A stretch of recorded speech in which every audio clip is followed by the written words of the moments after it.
Good evening. So we are back here for episode 7 of the Corona Time podcast. This week we are reviewing the 1998 film American History X. It's a pretty classic film. I believe this was Edward Norton's either second or third film, so it was very early in his career. And yeah, there's some powerful themes going on in this one. So I'll give it to you, Chris. What did you think of the film? Well, I'm actually looking up right now. Edward Norton's. You're right. It's early in his career, and Very early. It's his fifth film. This is fifth. Oh yeah, wow! I mean, like you said, I haven't seen Primal Fear. I've seen Primal Fear. Another great film. That's the first one, and he's got like, I'm not gonna list them all, but he's got like, those, and then like Fight Club is right after American History X. So, but yeah, to answer your question about like, what I thought of it, I surprisingly enjoyed this movie a little more than I thought I was going to. Given all the movies I've been watching around the same topic of race and ideology. I watched, like, especially the beginning where you have that scene where he he basically goes super Rambo and like just takes out those African American gangsters, Crips, I believe. But as a whole, like, I found and there's more to get deeper and dissect. But as a whole, I felt like, like when we talked about like Do the Right Thing, this movie is another movie that probably is aging well, because not on the Aryan Brotherhood side type of stuff, even though that still exists. But there's some monologues and this is a tribute probably to Edward Norton's acting skills. There's some powerful monologues in this film that you could say are straight up like what you heard in the 2016 cycle and even now about immigration and like the economy and like cheap labor. And this is like you said, this is made in '98, and you start thinking like, wow, it's been 20 years and we still have these kind of conversations. So I think it kind of like, I'm not to get too political, but it kind of explains kind of like this movie being made back then. And there's probably a basis for, for this person making the movie. I forgot the director's name actually, but if these were issues that were simmering, now they're kind of wide in the open. We've seen like what happened at Charlottesville and stuff. So, it's I actually think that for a lot of people, this is probably rewatching this or watching for the first time. For me, it was the first time. I don't know if for you it hasn't been.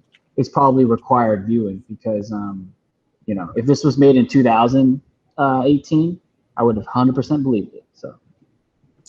Yeah. So I think this is my second time watching this, but it's been probably about a decade since I had last seen this film. So it's been a while. I was a little spotty on some of the details of the storyline.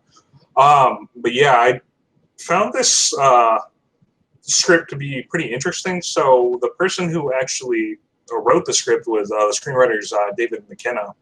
I'm not too familiar with exactly which other movies he's written for. But what was pretty interesting when I was reading about the development of this film is that he was really this was a very like personal movie for him that he wrote, in part because I guess a lot of the content relates to things that he saw when he was growing up, specifically in the punk rock scene of the 80s, where he noticed that a certain subsect of the punk rock scene was turning to becoming very racist. And so based on a lot of that and what he saw growing up, he wanted to explore sort of what brings people to this kind of like hate ideology. But I found it kind of interesting because I've listened to like punk rock like when I was a kid, and I never really knew sort of that darker aspect of the genre. That was something that was kind of new to me and something that I found very interesting when I was reading about it. Yeah. So going to the beginning of the film where Danny is submits his I guess I'm not gonna say a book report, but I guess it was some kind of school project around like race and civil rights and stuff, and he chooses to write it on Mein Kampf, which is Hitler's famous book. What I found interesting is that like you see actually, especially if you go to some parts of the internet, that they probably haven't watched this movie, or they have, or if they did, they probably idealized Derek and Danny. But like his argument that like, oh, we need to have like, we need to protect white rights. That's something that you're seeing like recently with resurgence of like, white people feeling like they're under attack and stuff. So Yep. it can be very. What I'm trying to get at is it can be very like seductive, and so I can see how like a young teenager, who is trying to find their like identity in the world can get really seduced by this ideology. And I think that's what the movie kind of gets into a little bit, and we'll get into that. But yeah, I think off the bat in the beginning, I mean, obviously I already kind of like knew about the movie, so I had some expectations that it wasn't going to be rosy. But right off the bat, it hits you like quickly on like, this is the kind of like tone they're setting and stuff. So. Yeah, I mean, really, sort of the development of how Derek Vineyard, he becomes, who's played by Edward Norton, how he delves into the sort of the world of sort of, white power and sort of hatred. He is sort of like broken, and a lot of sort of tragic events happen to him, like along the way, and he gets deeper and deeper into that sort of train of thinking. Well, unfortunately, because he's sort of manipulated by, I can't remember off the top of my head, he was the older figure who was sort of in the shadows, Cameron. Yeah, so he's manipulated by Cameron, and they sort of band together. And so clearly the whole idea comes from Cameron, but he sees someone who's sort of distraught in Derek and grooms him into this sort of hate thinking. And because Derek is so passionate about the cause, he ends up becoming the spokesperson for it. And because of that, he sort of seeks out other people who feel sort of alienated within their community there in Venice Beach. And by and large, he seeks out the people who are sort of been left on the sidelines, specifically white people, because this is a very racially motivated ideology. And he becomes very charismatic, and so that's sort of how those numbers start to grow. And then later on in the film, obviously, he sort of changes his viewpoint and ideology through some crucial events that happen in prison. One thing I will point to that I found very interesting and clever from a directing standpoint in this film is that a lot of time in this film, they'll show you sort of flashbacks to how Derek thought and key events that were happening along the storyline, and then they'd fast forward. But to separate the two, you really have, they use the sort of the choice of color. So in the flashbacks, it's all in black and white, whereas in the present time, it's all in color. And that sort of goes sort of symbolically to show that in the past, Derek's viewpoint or the way of looking at the world is very black and white. Whereas as he sort of reformed and changed through prison, it's kind of ironic because we all know that prisons generally have issues and not everyone who comes out of them is really reformed. But in this case, Derek does find a transformation through prison, through his experiences there. And they sort of help to sort of change his ideology and viewpoint. And so then he sees, basically in the present day, everything is presented in color, showing that he sees the world for really how it is. Yeah, I was going to say, like, the color thing did hit me too, because when I was, after you get the initial, 10 minutes of the movie, when it flips between both color schemes, I was just like, oh, okay. Like, one represents the past, black and white, rigid, and the other one is like, the present, and it's like, fluid. It's, everybody, like you said, the color, by just having color, it shows you that everything's more fluid and more like, overlapping. Yeah, I mean, I think to go back a little bit to you said about like, Cameron, I think Cameron, in my point of view, only like he took something that was raw and he weaponized it. But I thought the scene with the dad, towards like the end of the movie, where Danny's kind of like, Danny's, the younger brother, he's going through and like writing that essay he has to redo. And he talks about where he thinks the origin was, and he points to that moment. I think that's where you kind of see like, where kind of like ideology, especially racial ideology, kind of like simmers, because they're at the dinner table and his dad is clearly pushing back. I don't know, in my opinion, probably out of racist thinking. Derek, who's pushing on Derek, that like, why is he reading these like these books, these different books, as he would say, and he explains that his teacher, Mr. Sweeney, or what's his name, the teacher again? Sweeney. Sweeney, yeah. That he's really been impressed by him, and like is really learning a lot, and his dad does like what I consider is the typical race bait argument, where like, oh, we only hire these people because they're black, and the best people didn't get the job, and like my life's on the line as I believe he's a firefighter, right? So I need the best people watching my back, or else, and and it's kind of like, that's what I like about this movie, is that like it's those little things that I think everybody sees, whether that's the family Thanksgiving table or just like at school, that those little things, they start, they're like the little like pests. And then maybe when something traumatic happens, like you said, with like Derek's, dad dying. It's like it can really stockpiling.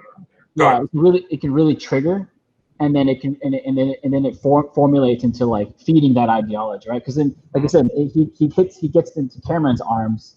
And then Cameron clearly just like says, like, gives him probably even more like literature to feed the bias, and make him, like you said, like a spokesperson and a weapon, basically. But I just want to highlight that I think, and the movie does, I think, trying to portray that the seeds were planted earlier, and that like everybody has these kind of seeds, and it's really like sometimes life that just can radicalize you, like sure. Even like today, right? If your family is poor because those jobs were shipped to China, I mean, you're probably going to be very anti-immigration, anti-Asian or whatever, because you've literally been impacted by that. Yeah, I will say like a lot of those little scenes, because the brother Danny points out that Derek doesn't really see like that those seeds were going to be planted early, in terms of how he got to that brutal point of being just full of pure hatred.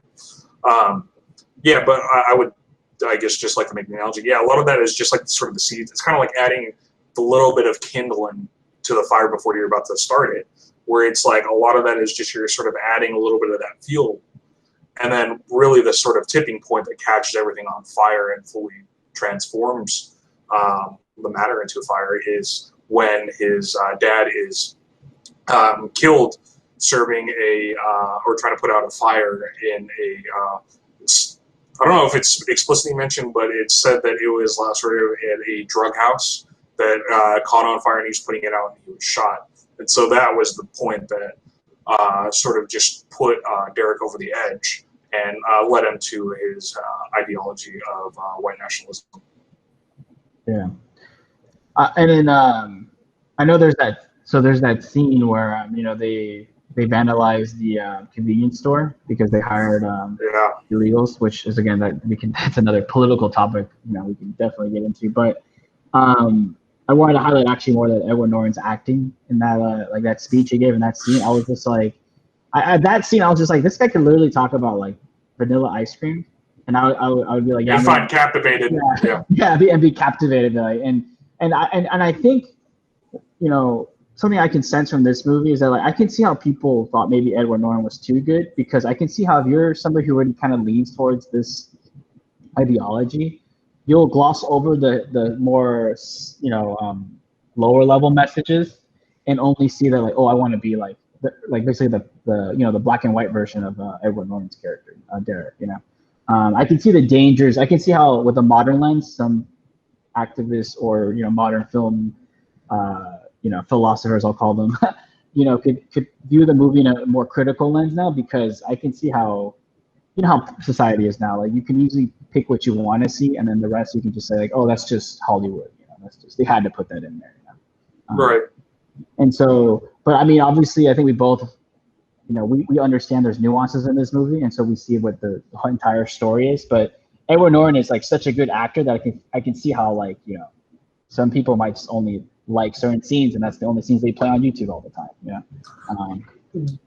unfortunately, that's the problem, and you run the risk with this film based on certain monologues that have, because you have to watch the film and to see the sort of the holistic message of it. There are certain scenes that you can go back to on YouTube where I'm sure people just replay it. In fact, I've seen a couple of them where you can definitely see in the comment section where people want to take out the specific messages that they want to get. not really looking at sort of the whole view of what the film was trying to get across, right? Some of the danger that you work with when you have like a scene that's just so charismatically acted out with Edward Norton's character of Derek. The one thing I will sort of say is just like, yeah, with any sort of movement, you just generally you want to find sort of the most charismatic person to sort of bring it out.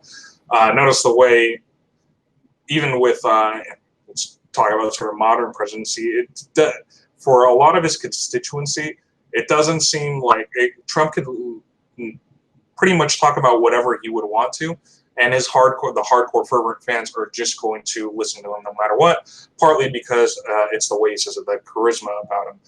The other sort of analogy I would make is, and you could see sort of some lines being drawn here with sort of the timeline of Malcolm X, is that really he was groomed into the ideology of the Nation of Islam by Elijah Muhammad. And he was really selected, and Malcolm X became sort of the figurehead for the Nation of Islam, in part because of his charismatic nature. Not that I'm saying that their ideologies are the same in any way. It's just sort of the spokesman for that movement has to be sort of someone who's charismatic. And you can go back today and watch clips of Malcolm X, and yeah, man, like you can listen. It's just like it's almost like captivating listening to like the way a lot of the themes are presented by him, right? Because a lot of it is just like it's not necessarily like you can give the same message by two different people, and you're going to receive it two different ways. You're going to want the more charismatic person giving it.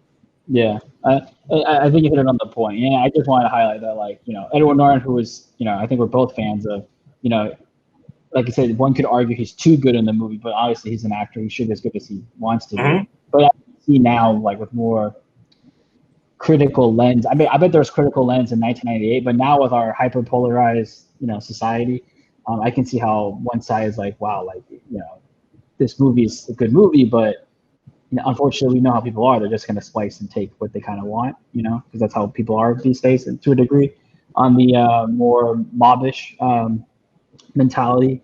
And but I will say that his performance was like typical Edward Norton, where I was not disappointed, and this guy is so good that he carries movies by himself. So, honestly, the acting as a whole was just so spot on to me in this movie. Yeah, and I think the reason I didn't think there was a bad performance. Yeah, I think the reason he probably doesn't get even more recognition is because of, the well-known, the well-documented, outside the screen issues. It's what you'll learn, especially I guess if you're new to film watching, is that with the Academy and these awards, half of it is political, half of it is doing the campaigning and projecting a certain image so that you get the votes. So Edward Norton is never going to do that. He even says that he takes roles that so he can never be put in a box. Like often, like there's many actors, and I know we've talked about this before, where they're in like such high-profile movies, and that's all they do, right? Whether that's in a spy action movie or superhero. Edward Norton, he makes it a point to do roles where you don't know what he's gonna do next because he's kind of done like way different ranges of roles, Right. And so, but yeah, I mean, he was, and honestly, all the other side characters were pretty good too. I thought one of the other powerful scenes is when, I guess after the dad died, the mom was trying to date again, and she dated he's a professor at the school, I think, the Jewish professor. That kitchen scene was pretty powerful for a lot of ways because, like, Derek starts out very calm, trying to give his arguments of like why, he's racist and all this stuff. And actually, if you take it at a superficial level, you start seeing that, okay, it's a twisted logic, but there's logic. But as soon as the Jewish professor, forgot his name, pushes back on him, he goes into rage mode, like he gets really angry. And like, that's what happens. Like, and I think that's what happens anytime you're radicalized, is that like when you get pushback on your frame of view, like your box, you tend to like really push back in a very like, I'm gonna say violent, but what I mean is like very aggressive manner.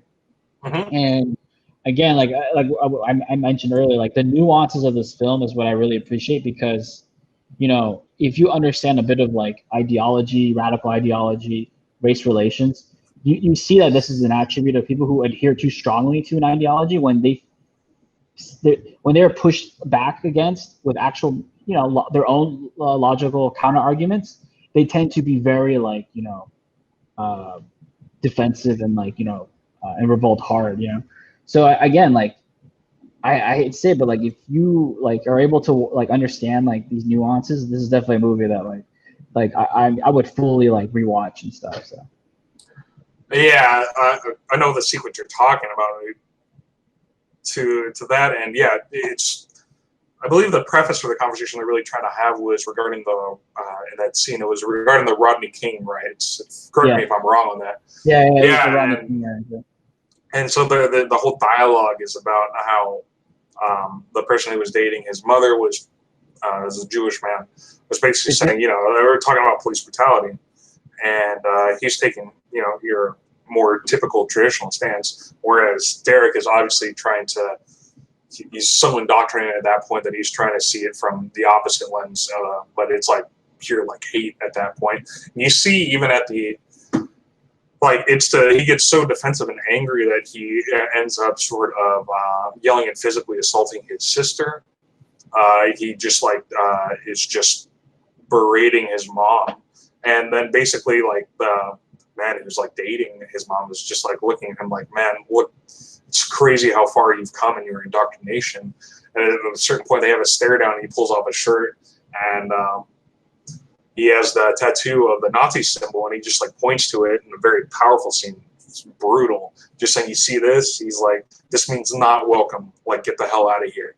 And it was just like, from an acting standpoint, it was just like stunning because it was so believable to his character at that moment.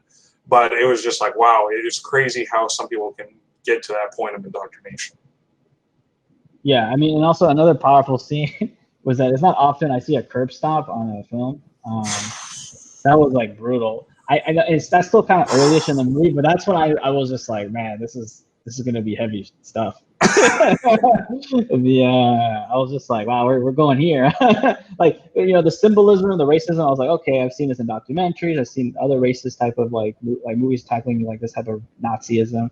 But I was just like, wow, the curse. This means this is gonna get hands dirty. Yeah, it was really no ends like barred. Like anything goes with this film in terms of like how brutal that they get in terms of subject matter.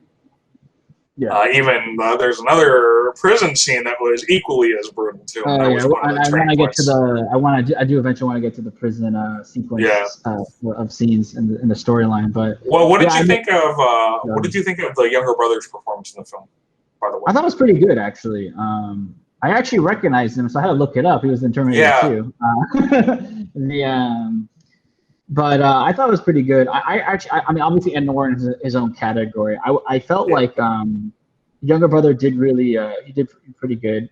But I would say like in terms of like acting, I think Sweeney was probably like on that strong second tier with. Sweeney was good too.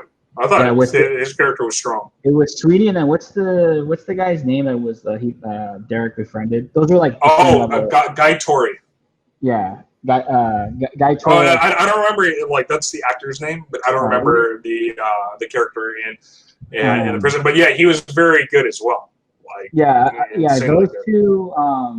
His name was Lamont in the movie, but like those two, like they're like that second tier, and then like a little below that, I would have the younger brother. So the one thing I will say is I saw an interview regarding sort of from Guy Torry, who plays Lamont, his perspective. He was talking about sort of his filmmaking process, because that was really his first big film that he's a comedian. His first big film that he was sort of cast for. And so because he doesn't have necessarily the traditional background as an actor, he's more from stand-up comedian. He was saying a lot of the sequences and scenes that he went through, first of all, he said he was given full sort of like autonomy to sort of improvise. He said, which was an amazing sort of power to be given as sort of like an actor, right? Especially a first-time actor.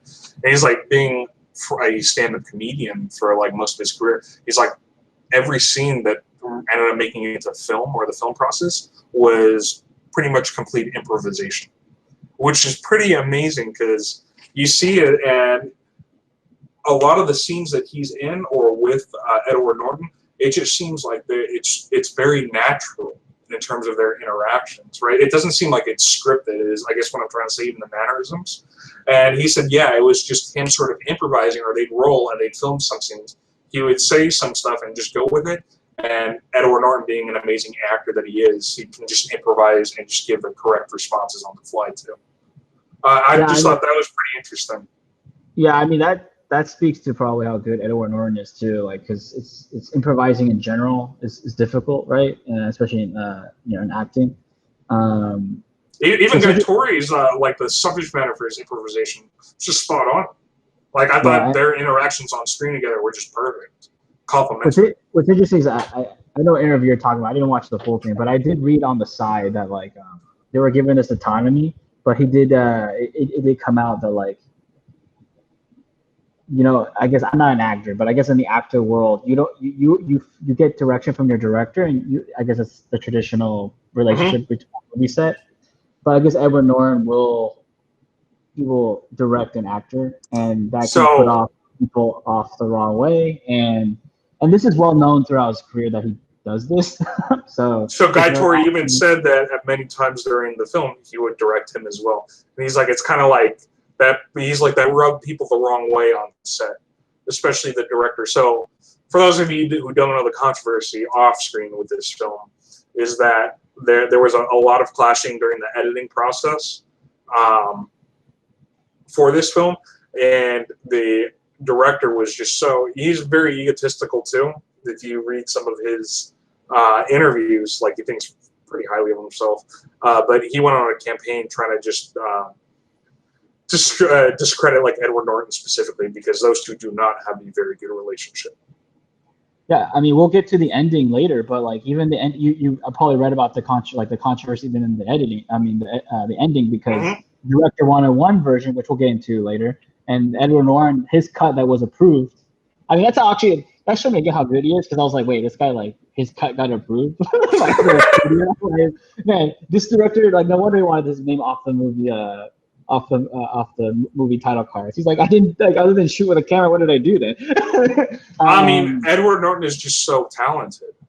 Yeah, but yeah, you'll like around this movie again. I think what I've read also is that like Edward Norton is difficult, but it's it's overblown because what happened in this particular film actually. But I mean, you do see that like Edward Norton is so passionate about maybe his own like style and art that like he kind of broke a lot of the traditional rules, right? You're not supposed to edit, right? You're not supposed to direct other actors. You're not supposed to be basically pseudo director, and this probably burned a lot of bridges, because other directors who are as egotistical are gonna be like, I'm not casting this guy because this is my project, not his, Yeah, but I mean, just getting into this just a little bit, since there were two cuts. Yeah, the original director, Tony Kaye, his cut was only about an hour and a half long. And basically Edward Norton was going through it, and he's like, this is not the way this film should be, right? And so they ended up, he ended up extending it, and the runtime is approximately nearly 2 hours. So there was another like 29 minutes of film that was included. And honestly, like it just, the storyline went so fluidly. I don't understand how they could cut 29 minutes of this film and still make it this impactful. Yeah, I mean, I just don't see it. Yeah, I don't know either. And even the when I read about the alternative ending, I was like, wait, the ending that Norton picked was like more like. So which ending are you referring to? So the ending where the younger brother gets shot to death. Yeah, no, I know, but what is the alternative ending you're referring to? The other one is that like he's shot to death, but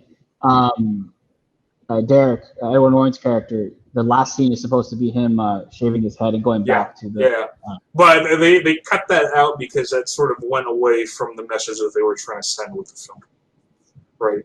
At least that's what I've read. Edward Norton wanted to send with the film, because I think one of the issues that I was reading about is that like Edward Norton had like, after being so involved in the film, he had in his mind like a line of what he wanted, this basically the message. The arc of the story. Yeah, and I think the director wanted something else, and that And it clashed. it never coincided. Like there was never an agreement, and that's how that controversy probably like was the root cause of it. You know? Because I think Edward Norton was like, wait a second, I go through this whole arc of like pain of like the hard way of like the dangers of radical ideology, and yeah, the message is that like sometimes you can't reverse everything, and it's too late sometimes, and that's what happened to the younger brother. Which I think there's more to that also too about like how even on the other side with like the young African American teenager that like he was also trying to fit into his ideology world, and like he thought he was going to gain respect by shooting somebody. But I think you can see in his eyes that like wow, like pulling the trigger, killing somebody, and all this blood everywhere isn't really like the video games, you know. But Yeah. I think him shaving the head would have been like even if Derek's really angry about like the black kid shooting his brother, you know, I think his arc was so like I'm gonna say profound, but it went through such a like kind of like hero's journey type of thing that like yeah, it's his brother, and you can even understand that like, what the director was thinking that like okay, his brother was killed, so like he's gonna go back to radicalization, which could happen. Like it's a pretty realistic perspective, but I think Nolan was like, this movie's already really heavy and dark. Like if we end it like that, like I mean, what are we saying about society? So I think he wanted to put more of an artist spin on it. Like it's still art, right? Like it doesn't have to reflect 100% like what could happen in real life. Yeah, but you don't. I don't know if he. It could be given that event that he would go back to his radical ideology, but his worldview was already so shattered that even that event, I don't know if that could fully piece it back together to like being so black and white, right? Because that dude he befriended in prison was still the only reason he got out of prison alive. Yeah, I mean. So I don't know if it was necessarily realistic because someone did save his life. Yeah, I think that's what the hard part is that like probably why Norton also pushed back against the ending or in general even the studio because like it did feel off, right? Because if I saw that what was described at least, it would have felt off. Like I could kind of like piece it together, but it would have felt like really like this is what we're doing. Forced. Yeah. I think. Go ahead. I would just say this last point, and I'll let you finish. I felt like that would have felt like a forced ending to do it, or like an ending with an agenda, or giving it the shock factor. And I felt like that wouldn't necessarily have been authentic. And I think a big part of what Norton and the sort of arc is he wanted all the sequences, this whole storyline to feel authentic. Yeah. I was gonna say going back to the prison, right? Like how Edward Norton, he's in prison. Okay, say Edward, but Derek is in prison, and he immediately because of the tattoos, like you said, like he gets into the he wants to find his crew. Yeah, that in prison you gotta find a crew or you're in trouble. And so he finds his crew, and he's fine in the beginning, but then he starts realizing, and this was usually what happens with when you read a lot of like books or even like internet posts about like radicalization. You see that eventually, if they're really like truly like indoctrinated, anything that deviates starts bothering them. Right? Mm-hmm. The other guys, they're not as indoctrinated. Like they are like probably racist and like white power because they're white. But they care more about their own self-interest than the movement itself. Yeah, it's like we can even pull like more mind readers, like the people who say like, oh, I'm for like workers' rights, but then they're taking like they're taking donations from like anti-unions, so like like it fits what they want to like project, but the actions like I say this a lot, actions speak louder than words, and they're dealing on the side and making a little profit here and there. They don't really interacting with other racial groups, which just infuriates them. Yeah, and actually I think the one scene that captured that perfectly is that as Derek is seeing this and it's starting to really really bother him, you could contrast like how he used to. I'm not going to do it on camera, but how he used to do like this, the Nazi symbolism, and how like the guy doing the dealing. I forgot his name, but I think you remember who I'm talking about. Who's doing the dealing? He does like a sissy ass mock of like a Nazi salute, right? Yeah. So you're really seeing the body language that like he doesn't really like so he doesn't give. He's in jail. He doesn't care. While like when we see early in the movie with Derek, it's like banners, tattoo, and like you said, like everything. Yeah, even in yeah. And then I was gonna get into the powerful again something you also don't see in movies, bathroom rape scene. This movie had so many like gut wrenching, just tough scenes to watch. Whether it be the curb stop scene, I would point to three. That being the curb stop scene, that being his interaction with the Jewish man who was her like mother's boyfriend, saying, "You see this symbol? It's like this means not welcome. Like get out of here," because it really just shows you could see in his eyes that pure hatred, and that was powerful and super tough to watch. And then you can point to the bathroom rape scene. I think those are and the ending, just because when I first saw this, I just did not expect that ending, but I thought it fit. Yeah, I mean, those are like. Yeah, I agree. I think, I think those are all like I'm trying to think. Oh, I think also I think the one scene I thought was pretty powerful was the speech in the beginning, right before they destroy the convenience store. The convenience store scene was convenient, or no, that was powerful, but it was not quite like.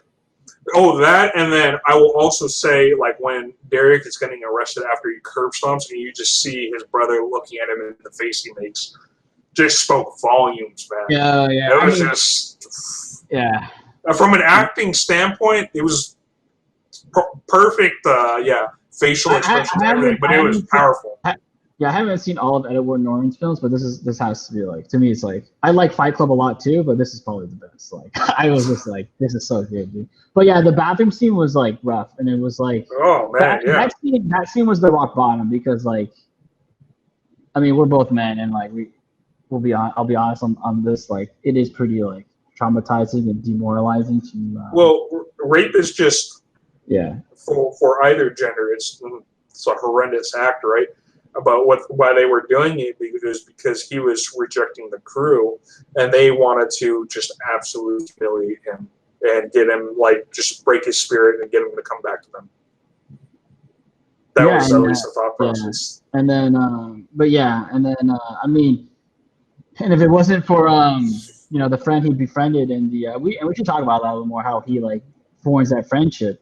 But like, he probably wasn't going to make it out of jail, because it's well known that like once you don't have a protection, like it's all it's all free for all. So really, what I found interesting, and this is what I was talking about, was sort of the authenticity in terms of the interactions, where you can start to see it. The first big conversation, because there were several that they had, that really starts to break the tension between Lamont and Derek, was essentially they were talking about women, and I think that was important, because that is their whole conversation about, like, are they seeing anyone, and because relationships are such a universal, that's not limited to like white people or black people. It's not a racial thing. Like, any dude who's a heterosexual male has had relationships with like females. And so, like, those sort of interactions or dealings can really sort of break the racial barriers. And I think that's what Lamont was trying to do, because he basically tells them, he's like, yeah, you got a girl, yeah, you do. And he's like, when you come in here, you treat her, like, make her feel like she's just, what do you say specifically? He's like, you sweep her off your feet. You make her feel so good that she will just feel like, she's just been lifted up to a pedestal, and she won't do anything. He's like, because if you make her angry and you get mad, you're going to be worried, is she cheating on you that whole time? And he's like, and there's nothing you can do about it. And he's like, and I'm sure that that's true, being in jail, there's no worse thing than knowing that you have no idea what the hell's going on with that. Yeah. I thought that was a good scene, just because it sort of broke it down, and it broke it down in a really, I would say, realistic way. Like, you could see something like that happening, where, that sort of relatability could really start to break down those barriers. Yeah, and I think, Guy's Toy character Lamont, like, you're like, I'm gonna bring up this point that, like, I think it's very universal too. Is that, like, prison's prison, right? Yeah, there's crews, but you're still in jail. Mm-hmm. You're all going to your cell at the end of the day, and you're all, just doing the same old routine of like gym and, maybe like I said, doing the side hustle. But or you're also doing your like work job too. Yeah, I mean, theirs was folding sheets. Yeah, I mean, exactly. So like, and that was his character's point. Like he says, also, I think in the like when they first interacted, like yeah, I know I see the swastika stuff, but like it's prison. Like what else are you gonna do here? Like it is what it is. Like and they're doing laundry too. So it's like they just have to do their job. Like I said, laundry. So it's like you were saying, like they have once like nobody wants to go to prison, but in a sense there's a lot of commonality there because you can have your own ideology, you can even think certain ways, but when you're at like basically towards the bottom of society now, color doesn't really matter that much, other than like unless you're trying to form groups, like I said, not to kill each other and you have your crews. But in terms of your day to day, like it's sad to say, but you're probably like pretty like equal in that regard. Even though we could get into in the eyes of the law, you're equal. Yeah. Right, you're all serpentine. But yeah, I think his character was like his character was also funny too. But yeah, I mean, once I learned that he was the comedian, I was just like, okay, I can see it. Yeah, you could see it because a lot of it was just spot. I mean, I'm sure it doesn't surprise you when I tell you most of those scenes that made it to this cut, were improvised, right? Because that just goes to show the talent, the background of Guy Tori's improv abilities. But the other thing that I found was pretty interesting is Guy Tori is actually an LA Lakers fan, whereas Edward Norton is actually a Celtics fan in real life. And at one point, they actually argue about the two dynasties, about which one's better. But they do it in a very friendly, fun way. And that's when, a lot of Norton's racial conceptions are starting to fade, starting to be broken. And you see, like, they're just arguing it like any two dudes would about their sports teams, right? And so I thought that was just interesting that not only are they talking about them in sequence, but in reality, the two actors are actually fans of those teams that they're arguing for.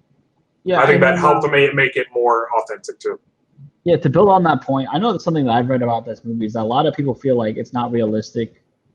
And I understand their point of view that, like, oh, he makes a friend and then he turns his ideology. But again, like I said, what I like those movies, I think it's about the nuances. Where it's like, if you let's say you're even like in a normal, like let's say you're in your home and you live in an apartment or whatever, and all you read is like this ideology, like you start like internalizing it. And then let's say like for some reason you go cold turkey for like 2 years. You probably, unless you're really, really that indoctrinated, you're probably not going to think exactly like that anymore. It's because like, I think often like we don't emphasize enough in our society about like the environment and our feedback loop with that.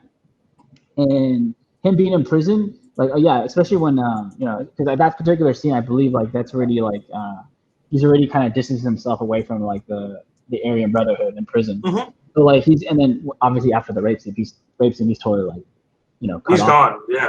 Yeah. So like now he's in a totally different environment. He doesn't have to like, deal with that, even like think about it. And so like he can just live like day to day, focus on like those small pleasantries, like, oh, the laundry. I mean, like I said, it's not much to go on because it's prison, but like you could, if you were to extrapolate that to like a normal, let's say a normal like middle class individual, like it could be like, you focus on like the small things that give you pleasure versus like filling yourself with like, radicalization ideology. Like I said, like it's easy to give into this philosophy of hate and like, it can easily consume you because it feeds all your biases. But like, when you take a step away and say, in my opinion, when you take a step away, you can easily like over time, like start realizing that like, oh, all that stuff was really not as important as I thought it was. Right. To the point, or to addressing the point that some people would make that it's not believable that this guy befriends somebody in prison who is of another race, and that starts to break his ideology a little bit. I would say that this is a 2-hour film, and obviously you can only do so much in it, right? And they try to do it in the best way to make it believable. Now, in reality, he's in there for like years. I mean, he killed somebody, right? So it's not just like it's a time. They try to give you certain snippets. It is totally believable to me that over time, with enough interactions, over like a 4-year period, that you're going to be able to sort of break a lot of those conceptions if you meet someone that can have that big an impact on you. In case in point, in reality, there's a man, I think I've shared this with you, or at least some clips. There's a man out there named Daryl Davis who it actually goes quite alongside the sort of message of this film, where he was really perplexed, and he's a black jazz musician. I believe he's in Maryland, but he was really perplexed as to like how someone can grow to hate someone without even knowing them. That really bothered him and puzzled him as a kid.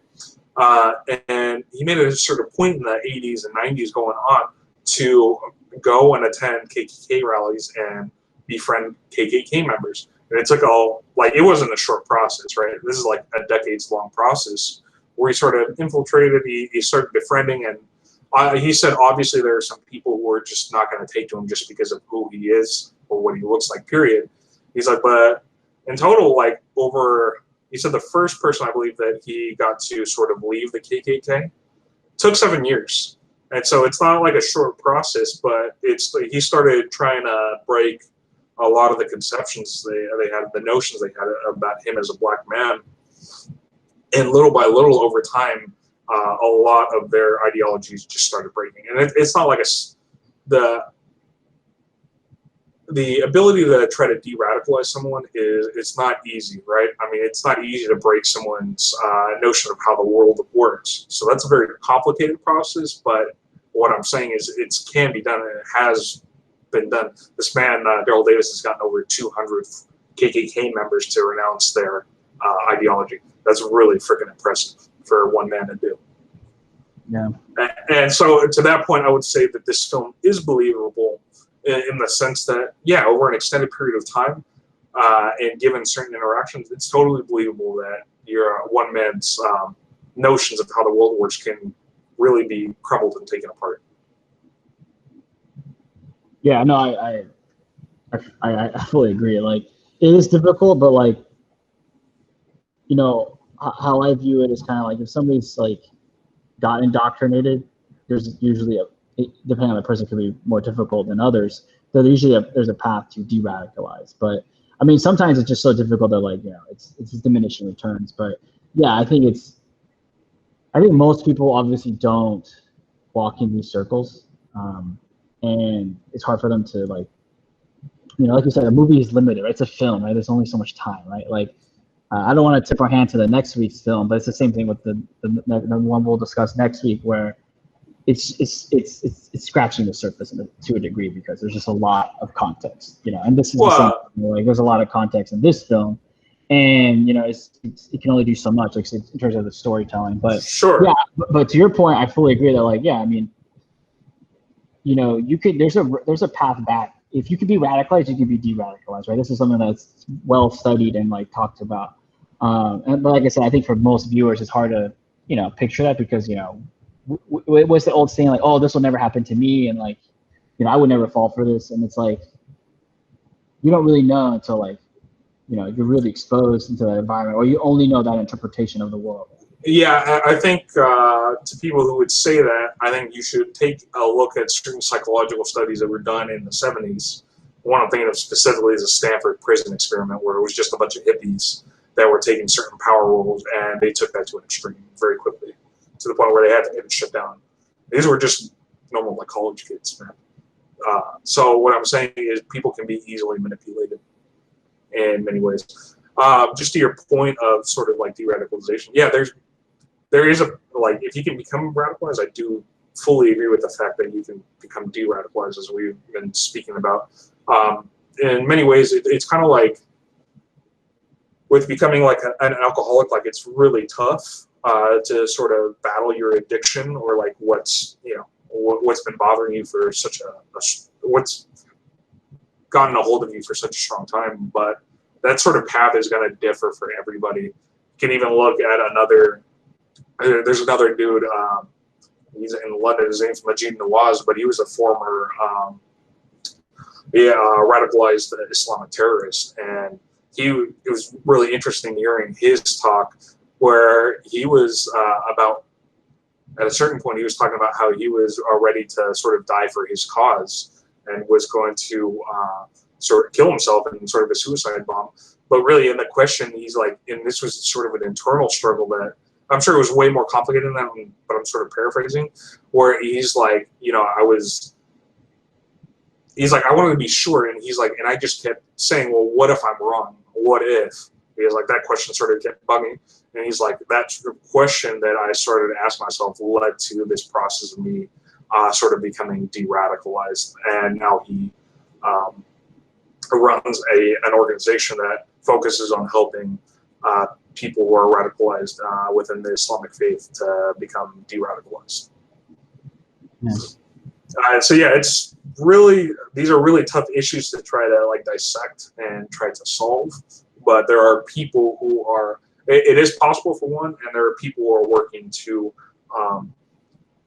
try to ensure that there are less radicalized people in the world.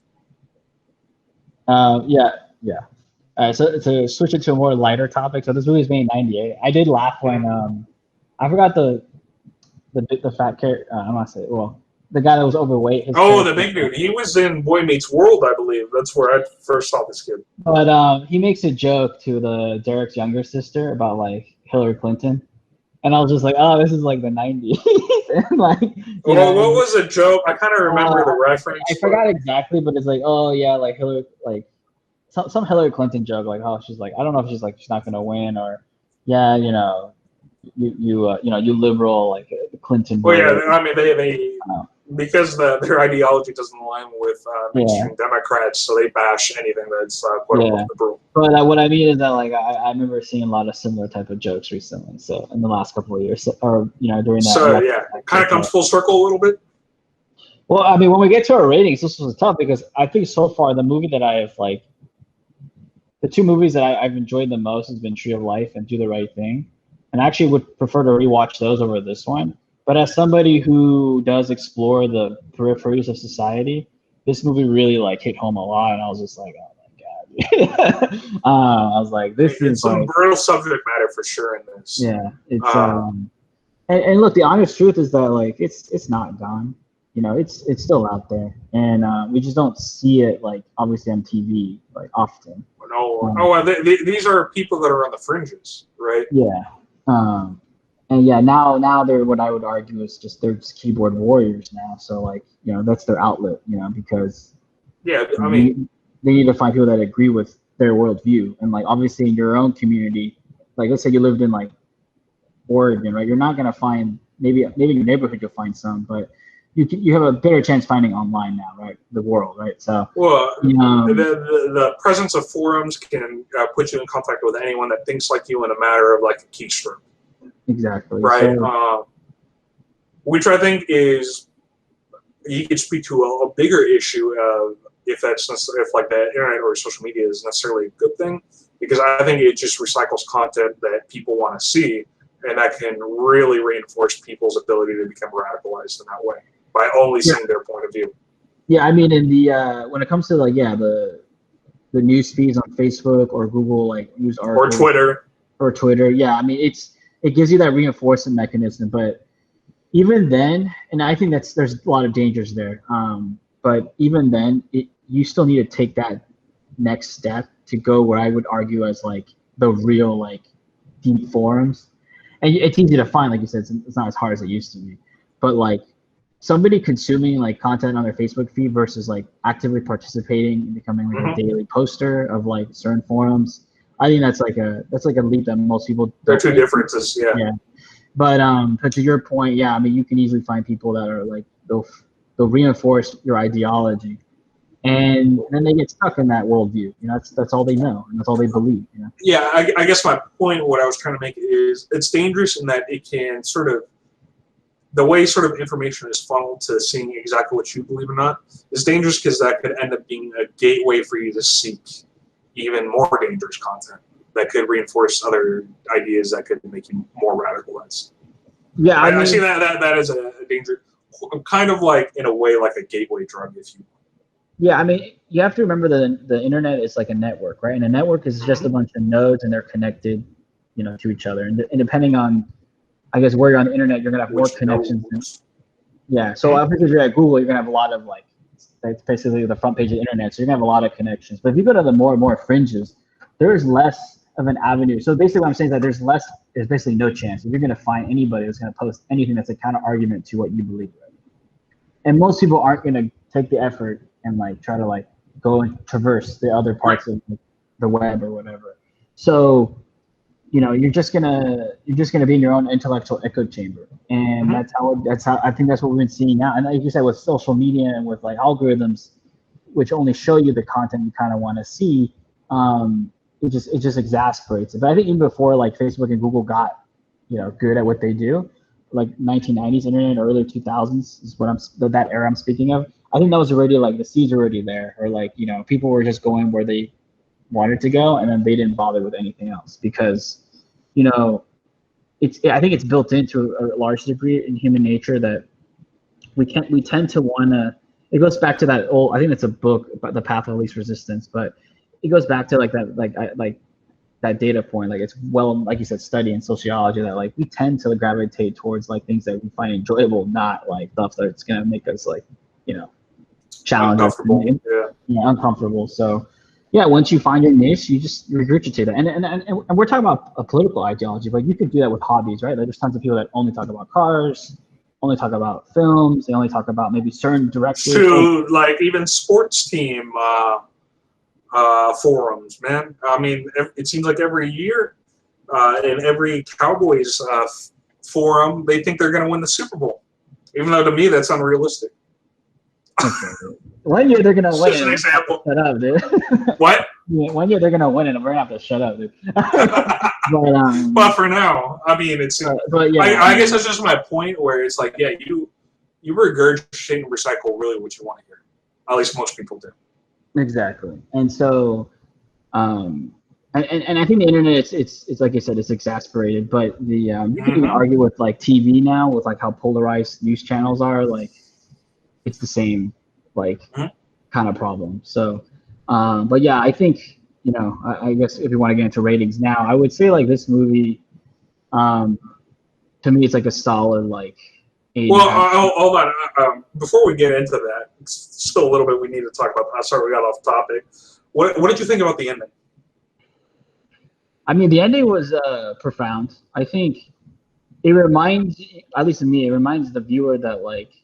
When you are dealing with race issues specifically, or even like any radicalization, whether that's like on one side or the other, that like you end up demonizing the other side so much that like you don't view them as like subhuman. But like obviously, if you start acting on it, like you probably start learning that like yeah they're freaking bleeding, And I think you see this when his eyes, right? Like it looks like at least my interpretation, he looks like he regrets pumping a lot of bullets into Danny. I will say that like on an artistic film editing level, what was interesting is that I think they were trying to like deceive the viewer, because I think they kept hinting that like, oh, it's Derek they're targeting, the Aryan Brotherhood, they want him. Yeah. And so the little switcheroo that like it's actually the high school student, the other African, the guy who's supposedly a gang member. Yeah. At least his brother is a gang member. At least we can, right? Because it's full circle, right? Because at least those gang members, I guess they knew of or affiliated strongly with the gang. The ones with the basketball court. Yeah, in the beginning. Yeah. So there was that little linkage, but they keep like hinting that like it's really Derek really want, right? Because he's already pissed off the Aryan Brotherhood. He's betrayed them. And like the cops are only talking to him about the Aryan Brotherhood. They don't even think that this is an issue, right? And it kind of like sideblinds them. But I think there's little hints in the movie, especially because I was like when I was first I only watched it once, but the scenes where like they focus on the African American characters, I was always thinking like, okay, what's the angle here? And then you start seeing that it was really the seeds they were planting of like on the other side too. He's getting his own indoctrination and his own like worldview, and like he needs to earn his rep by taking this guy out. Yeah, I mean they don't specifically mention, but it seemed like that was sort of a gang-initiated style of killing of the brother, and they obviously don't like him because they can tell he's affiliated with the white nationalists. Really, what I think the bigger message that they were trying to portray through that ending is really that hatred just breeds hatred. And so you have one ideology that's just getting so polarized with them forming their DOC, which is what is their specific gang called? It's like Descendants of Christ or something like that. Because Uh, they keep saying the DOC on it. the Aryan. I thought you were talking about the Crips. Yeah, no, the Aryan Brotherhood. I forgot. Yeah, it was like DOC. Yeah, it's like I believe I could be wrong. It's like it's something of Christ. I believe it's like descendants of Christ, right? Because they got to make it religiously tied with the Aryan Brotherhood. But you could tell that essentially because they were pushing the ideology within theirs of like white nationalism and hating every other minority, that at the same time seeing the interactions with black gang members, that was equally fostering and breeding hatred on their side too.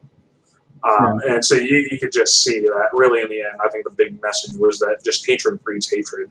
And in the end, with a little monologue by the younger brother, Danny, yeah, I think that was more that what the film was trying to get across was just that, nothing that any of them really do, specifically with like Derek, none of his actions really made his life any better.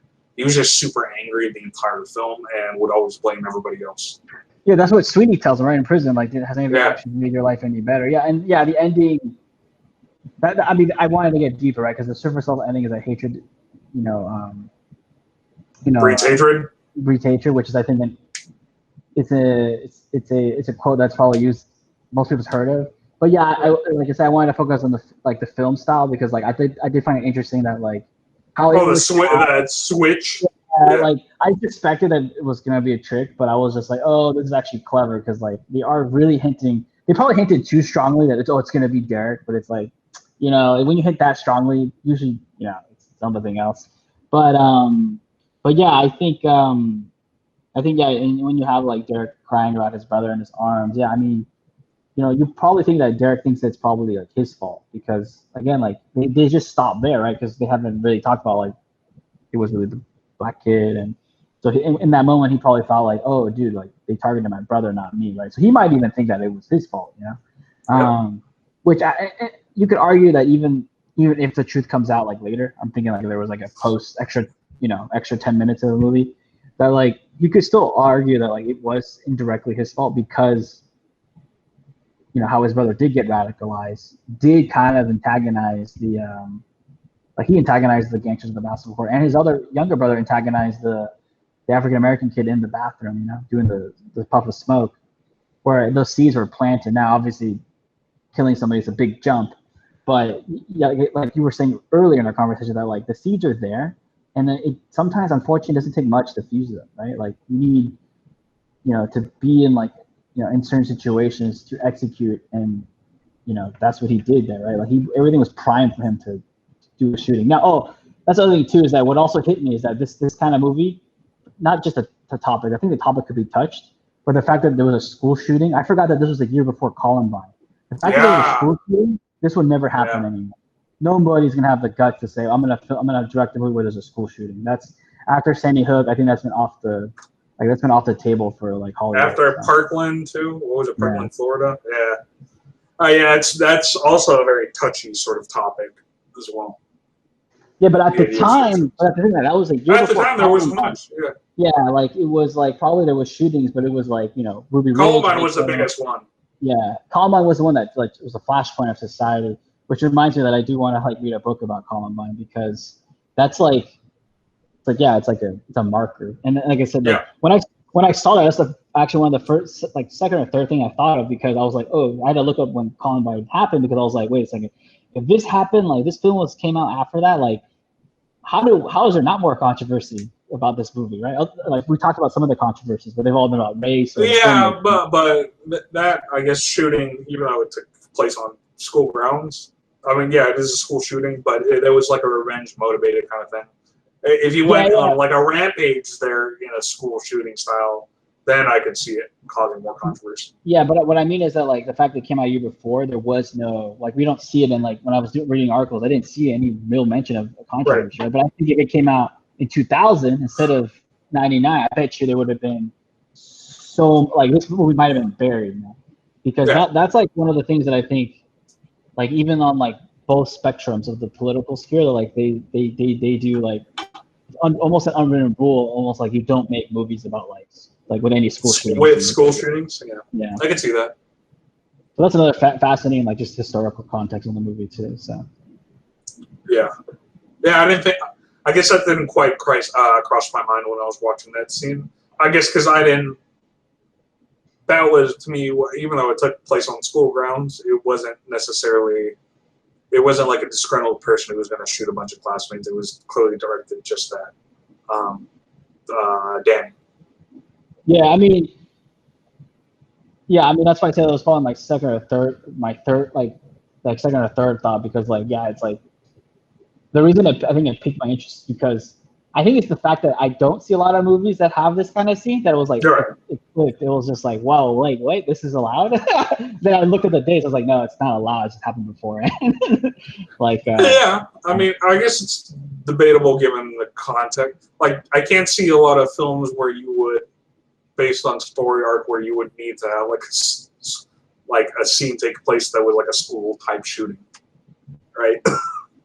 Hey, all I know is that Hollywood can make a movie about anything almost now. So trust me, if they wanted to, they could. Dude. I mean, Yeah. I guess within this case, I mean, they were at school. Yeah. There was the racially motivated sentiment, and so that led to that shooting. But I think the reason, like you said, to speak of an innocence of the time, could this shooting, that ending scene, could that have happened in, let's say, like in a back alley, or like maybe in the at the park? Would that still have the same effect for you? Yeah. So that's what I mean. Like, I think it's just by coincidence that like.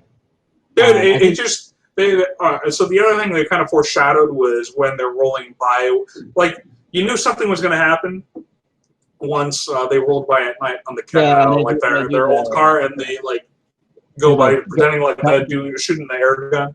Yeah. Basically having like the fake gun and just acting like you're pulling the trigger towards the house. Like you knew something was going to go down the next day. No. The reason I asked you this because I think I just want to highlight. I'm not blaming the movie for anything, but I just want to highlight that it speaks to the innocence of the time, because I think now if they're making a similar movie, I bet you they would have that conversation about should we just have it at a park or outside the school stuff. I think it was more foreshadowing because like their first interaction took place in that same bathroom. Yeah, I think, like I said, it speaks to the innocence of the time, where I think they wanted to tie it all together, and I think I think for the film is adequate. I'm just saying, like, I'm pretty confident now, saying that like today, unfortunately, I think most screenwriters and directors are not going to have the guts to just do that. Because I mean, I can see that. It's more touchy for sure, especially nowadays. I mean, there's been a lot of those. Given what's happened the last 22 years since the film was made, yeah, I'd agree with that. But I think that's just an interesting like side note, which I found kind of interesting, because I was just like, oh, I don't see this often. So I mean, in general, I don't see a movie about this topic often, but definitely not like an ending and also where it was and all that stuff, and with a gun, Yeah. Anyway, all right. So I think we've pretty much covered all that we can within this film and sort of greater commentary around these kind of issues. So what would you, just to try to wrap this up, what would you give this film a rating? Yeah, I mean, to me, honestly, I was debating like between 8.5 and 9, but I'm gonna go with 9 just because I don't think the film is perfect, but I think, I think it's one of those films that, like, even because I never seen it before, but the fact that I knew of the title before I actually like watched it, for the first time, I think it really speaks to like where like the level this film has in terms of like its topic. It's like I said, Edward Norton, top notch, and even like the directing was not bad, and even like I said, the final cut was a very good version. It's not a masterpiece, and like I said, it's kind of like in the same tier as like Do the Right Thing, of like, cinema that's impactful and it leaves you with the viewer thinking about things after. So yeah, it's in that tier. I'm gonna give it a 9. But I guess what I would ask for to follow up on that, what could this film have done to bring you to that next level in your mind? I guess in my mind, I think like Edward Norton is so good, but I will say that like the mom character, I didn't really like. I understood her character, but I was kind of like, I didn't feel like connected, and also was just like, she's just there because she's the mom, right? And then I feel like the sister, like, she could have been an interesting character. I mean, like I said, it's a short film, but it's only, not short, but it's only a film. But I would have been interested to see the younger sister, like how her, like they only hint at like her own like thinking, how she was like a contrast. I would Yeah. like to see a little more of that, you know. And then in general, like I think, Like why she didn't necessarily get radicalized, whereas her two brothers did. yeah, exactly. Like that would be Yeah, that would interesting be to more. interesting art to sort of Um, probe. the and then like the like that's in terms of the story. I think in terms of like the movie like itself structurally, I did feel like it's interesting how like in the beginning, so the beginning is like good, it's set up, and then it kind of reaches a moment where like they're just things are just happening, and then you get to like the last like 35 40 minutes where you're on your seat and you're hooked.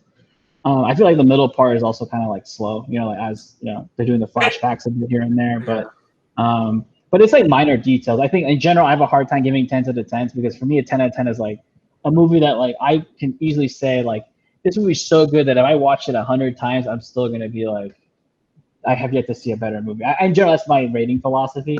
So like usually nine if I give a movie a 9.5, it's like that top 1%. But 9 is actually very like high for me. So Yeah, I mean, I would agree with you I didn't really like the performance from some of the minor characters necessarily in this film. I give this film a 9 as well for kind of that reason.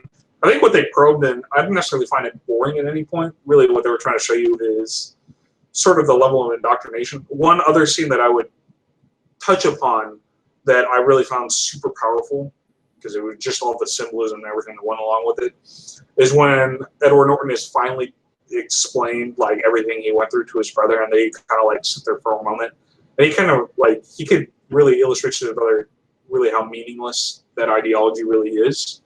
And then they go back to their room, they're kind of looking, and they're looking up at the wall, and the big centerpiece of the wall is, you know, the white nationalist Nazi flag, with the bird just holding a Nazi symbol. It's very famous, and they're just looking at the flag one last time before they take it down, sort of acknowledging that, you know, they're done with that.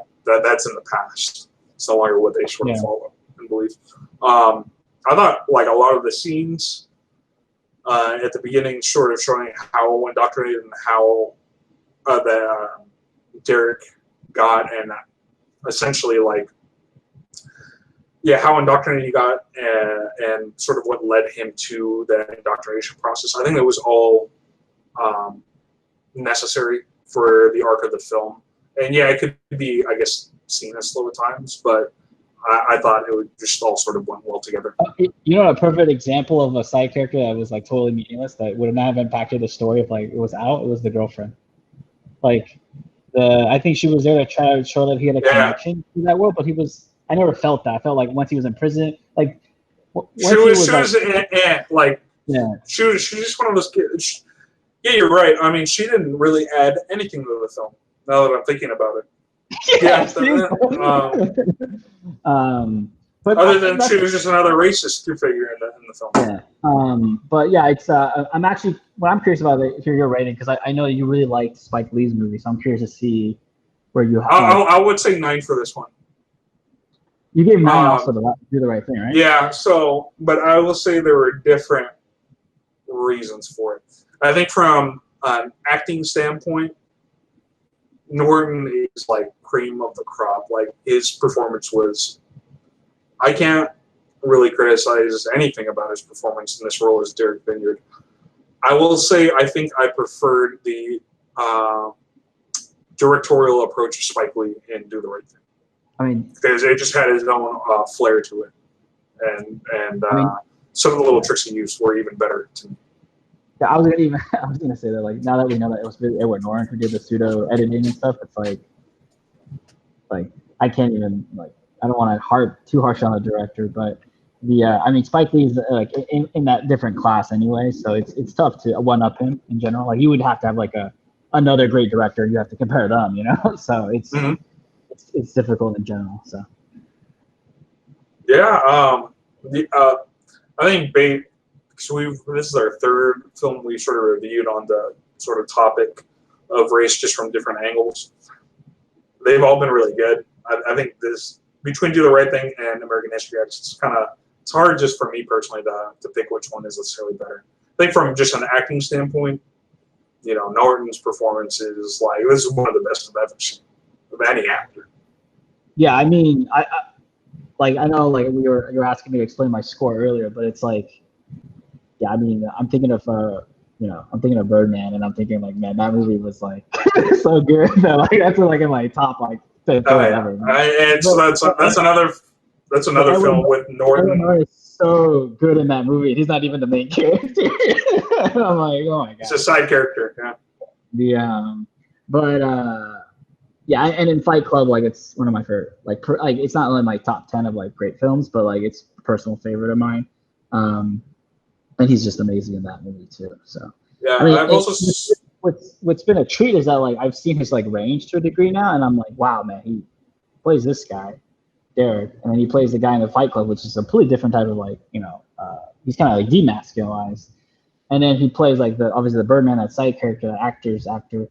And I'm curious to watch a little more of his movies because it's like he was saying in an interview once, like he can't be put in a box. Like that range is like.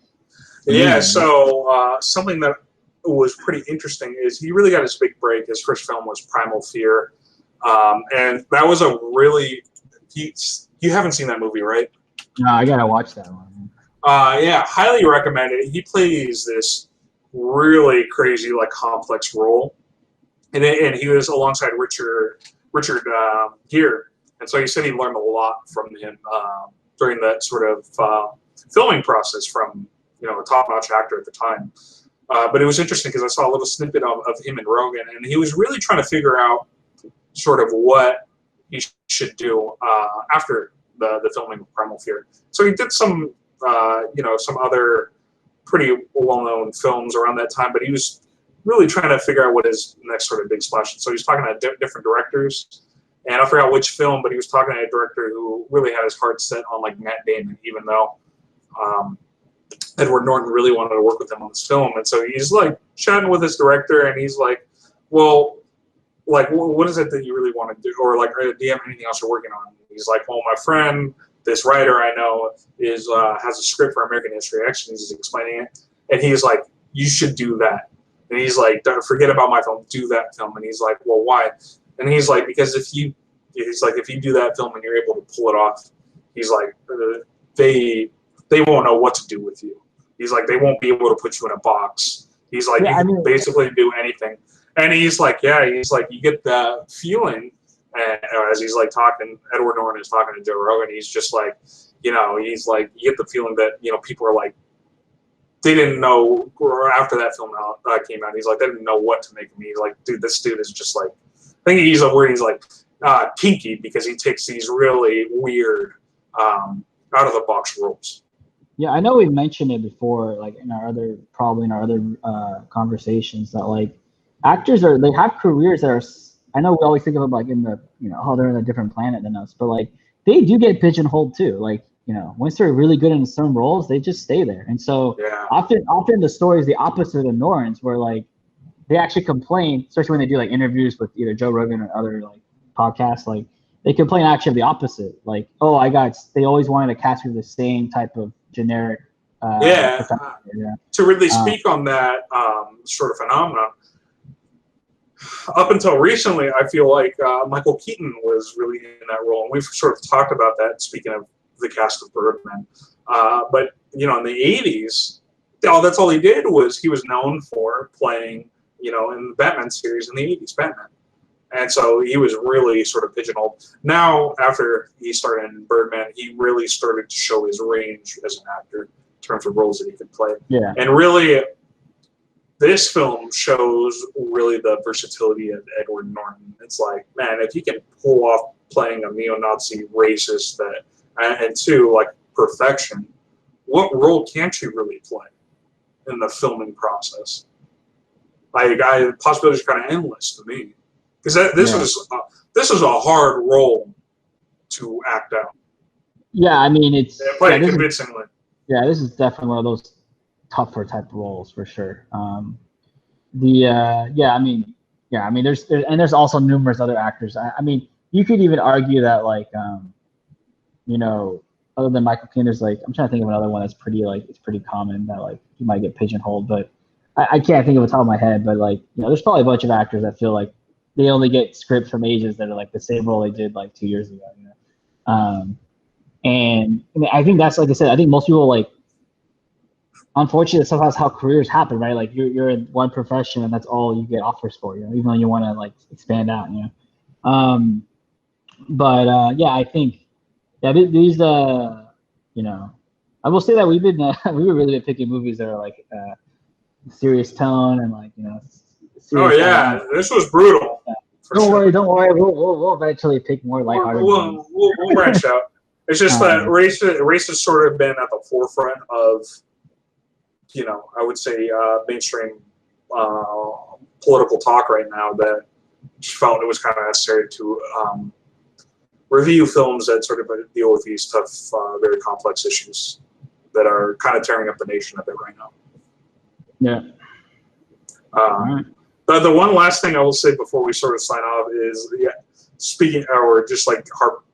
circling back to that Guy Torry interview, and I shared this with you, but I found it just really funny. Speaking of like the Lakers, since they talk about the Los Angeles Lakers, around this time, or like a couple of years later, Phil Jackson ended up coaching the Los Angeles Lakers, and that was sort of the dynasty era with Derek Fisher.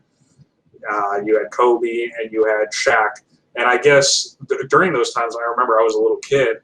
They had some brutal playoff matchups with the Sacramento Kings in the early 2000s, and apparently Phil Jackson was a pretty big fan of this film, and he would talk to some of his editing guys that were part of the staff, and so to try to get his team hyped for this matchup with the Sacramento Kings, he would essentially he would mash up scenes from Edward Norton and Derek Vineyard, who was a character that Edward Norton played in this film, with who was a point guard at the time with Jason Kidd, because he had a buzz cut, was Jason Williams, aka White Chocolate. But he would essentially put clips of Edward Norton's character and then a clip right after that of Jason Williams. And I believe he used Vlade Divac, like an image of him when he was younger, and then mashed them up with Adolf Hitler. And so he would just try to get, and his player went to association to try to bring out this bitter hatred towards the team they were about to play to get them motivated. In terms of psychological tactics, that was a pretty extreme one. I've never heard of any coach quite doing anything to that nature. But Phil was very unorthodox anyway as a coach. Yeah, that's true. Yeah, I mean, I like how he probably learned that story because he's a Lakers fan and probably like talked to. Yeah, he said in that interview, essentially, he's like, I'm not going to name names. He's like, but a good friend of mine who was a former LA Laker told me this story. And he's like, it just kind of made him chuckle. That's funny. Anyway, on that note, I think we've covered pretty much all that we can cover on this episode. So stay tuned for next week. If you liked our commentary on this film, please hit the like button and subscribe so that you can get notifications on when we drop our latest film reviews. So stay tuned for next week.